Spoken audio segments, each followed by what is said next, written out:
میں یونیورسٹی میں لیکچر دے رہا تھا، آپ ہی کی اس روڈ کے اینڈ پہ چھوڑ دیں آپ ویڈیو، پتہ نہیں کہاں جانی. میں لیکچر دے رہا ہوں، ماسٹر کی کلاس ہے، MBA کی کلاس ہے لٹرلی یار. تو لڑکے اس طرح بٹھائے ہوئے، لڑکیاں اس طرح بٹھائے ہوئے. میں گیا ہوں، اور یہ ابھی کا واقعہ نہیں، پرانا واقعہ، مطلب 2 سال ہو گئے اس واقعے. اور لڑکے نے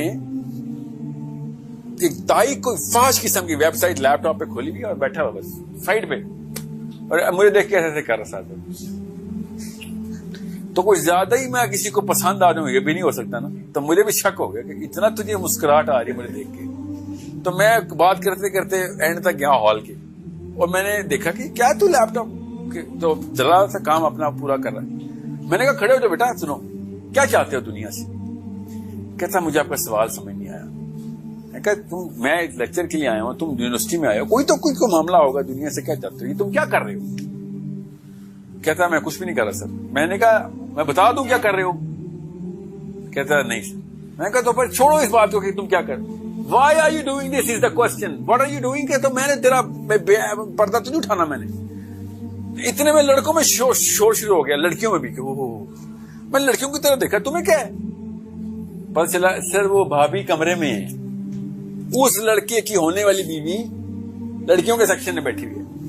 اینڈ شی سیڈ سر، لڑکوں نے مجھے بتایا نا کہ سر وہ لڑکیوں بھی بتائیں کہ سر یہ ان کا کیا چاہتے کا آنسر یہ ہے، بیٹھا ہوا ہے، یہ چاہتا ہے دنیا میں، وہ اس لڑکی سے شادی کرنا چاہتا ہے. میں بابا پوچھا نا دنیا سے کیا چاہتے ہو، جی یہ چاہتا ہے.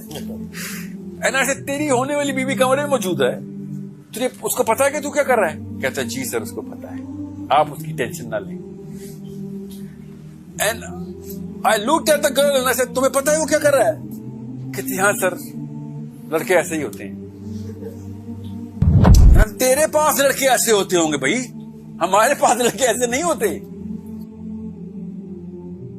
اور یہ ہے وہ عورت جس کی وجہ سے جس کو میں کمزور کہہ رہا ہوں، جس کی وجہ سے بزدل بچہ پیدا ہوگا تیرے گھر.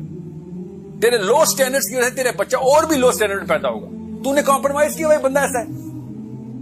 تیرے ہوتے ہوئے تو اس کے چکے چھوٹ جانے چاہیے کہ میں اس کے ہوتے ہوئے کیا کسی سے کر رہا ہوں. سو بہت غور سے سمجھنا.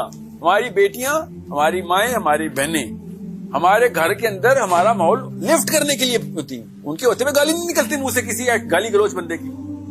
آپ نے نوٹ نہیں کیا کتنا مرضی بڑا گالی گلوچ والا بندہ ہو، عورتوں کو دیکھ کے چپ ہو رہا کہ نہیں یار یہاں پہ نہیں. اس لیول کی برکت اللہ نے بھی عورت میں رکھی ہوئی ہے کہ وہ اپنی سینکٹیٹی کو برقرار رکھتی. گریس اس کی کمپرومائزیبل نہیں ہے. بھلے کو چھوڑیں، روڈ کے اوپر بھی کوئی لڑائی ہو جائے اور لڑکی ہو تو پیچھے ہو جائے.